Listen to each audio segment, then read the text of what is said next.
Tariff update, still crazy. While the US wages economic war via tariffs, China is hitting back in more ways than one. A series of TikToks are going viral, all about shopping directly with Chinese suppliers. Straight up, they're teaching consumers how to skip over middlemen like Amazon, Alibaba, AliExpress, and even luxury brands to buy straight from the source in Chinese factories. Many American TikTok users are finding out for the first time that their products aren't coming from where they thought they were, from bags to shoes to laundry pods. This trend signifies a broader shift in how Chinese manufacturers approach international marketing, and is possibly a sign as to how other countries might try and handle their new life in Tariff Town. So how do they get these products so cheap? So basically, Trump was like, okay, China, here's a tariff. And China was like, oh, really, bitch? Okay, here's one right back at you. So then Trump was like, oh, we're gonna do an even bigger tariff,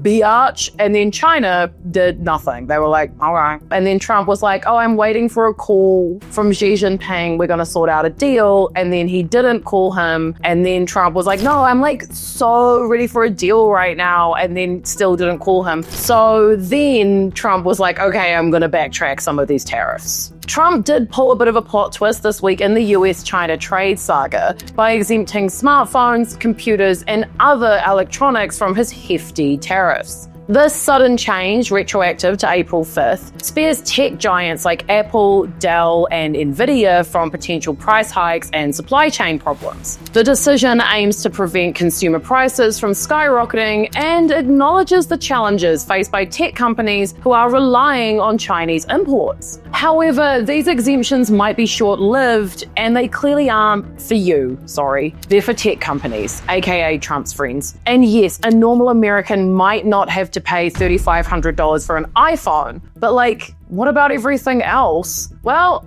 if you check TikTok, you'll find a number of options. You need laundry pods? They got them cheap. Lululemon activewear? Yeah, turns out many of these products are made in Yiwu for a fraction of the price you're used to. The supplier says that she can sell you the $100 leggings for only $5 or $6. One of the comments said China is about to out-capitalism the US. That made me laugh. But it is luxury items that are really blowing people's minds right now. In this now deleted video from a factory in Guangzhou, which don't worry has been re-uploaded like a lot, the supplier explains how they make a product extremely similar to an Hermes Birkin bag, even using the exact same materials, just without the logo. For those who don't know, an Hermes Birkin can cost anywhere from 20 grand to over 100 grand. There's even stories of numbers even higher than that. These bags are exceptionally difficult to get. Usually you need like an appointment where they offer you a bag to buy. So unless you're like Beyonce or something, you aren't going to get a brand new one right when you want one. Birkins are a total status symbol, and many people see them as a great investment as they're only going to grow in value over time, and they make huge profit upon resale. Basically, rich people selling rich people stuff to other rich people. You know the vibe, you've seen it. So finding out on TikTok that these $20,000 bags are actually worth about $500 has been interesting. And it's not just Hermes bags. It's Louis Vuitton, Prada, Gucci, Chloe, Ralph Lauren, and more. People have been calling out luxury brands for being overpriced and feeding off people's insecurities for a long time. It's not totally new at all. But now Chinese content creators are bringing these conversations into the spotlight and making them more mainstream, especially as American citizens are looking at regular things like bags, shoes, and food get more and more expensive. Some argue that luxury goods aren't just about showing off. They also represent a kind of soft power for the West. With Hollywood, pop music, and global media constantly promoting Western culture, American and European brands have ended up being seen as the gold standard for quality or status. One TikToker in the comments pointed out something interesting that I liked. China's showing that 80% of everything you buy that's Gucci is made in China, that over 60% of what you buy from Prada is made in China, China. The only difference is they ship it to Europe and stitch a Made in France or Made in Italy label. It's interesting when it comes to luxury bags specifically, because America has actually tried to bring the manufacturing out of China, but it hasn't gone exactly to plan. LVMH, the luxury giant behind Louis Vuitton, opened a Texas factory 6 years ago with grand plans to craft designer bags in the US. However, the venture has faced challenges, with the plant often ranking among Louis Vuitton's global underperformers. And the root of the problem? A shortage of skilled leather workers led to a 40% waste rate during production, double the industry norm. This meant that for every 10 hides, 4 were destined for the scrap heap. In the rush to meet targets, some supervisors overlooked defects, leading to less than stellar handbags. And the result? Bags deemed unworthy of boutique shelves were shredded and sent off for incineration. But despite these hiccups, Louis Vuitton remains committed to its Texas venture. According to the brand's industrial director, the company is patient with the young factory, ensuring that every bag meets the brand's exacting standards. Great.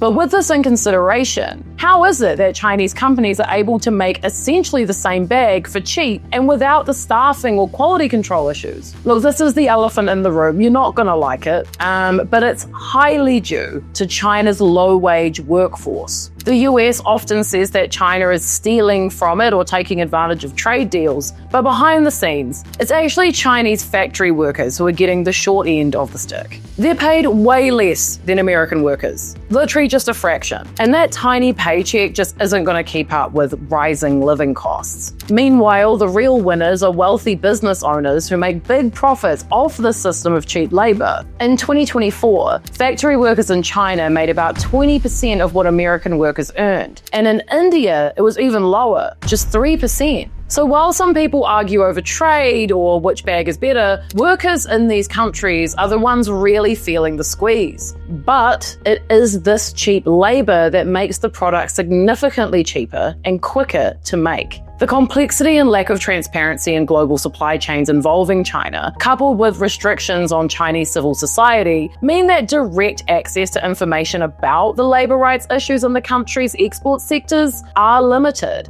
But China's labor practices have drawn international scrutiny off and on for decades, with labor rights organizations alleging violations of global standards and inadequate protection of workers' rights. The International Labour Organization has called on China to strengthen its labor laws and align them with international norms. Overall, though, as fun as it is to see how the bag is made on TikTok, we are witnessing the sort of day-to-day implications of being in Tariff Town. So where does this leave us? In a world where a $20,000 handbag might actually cost $500 to make, a TikTok tutorial might replace your local mall, and a viral video might be more effective than a trade deal. If a Gucci bag is made in China, filmed in Guangzhou, and sold on TikTok without a logo, is it still a Gucci bag? Or is it just a well-crafted existential crisis with a zipper? As we scroll our way through trade war TikTok, maybe it's time to ask not just what we're buying, but who's really paying for it. I'm gonna say it. There's no ethical consumption under capitalism. Sorry.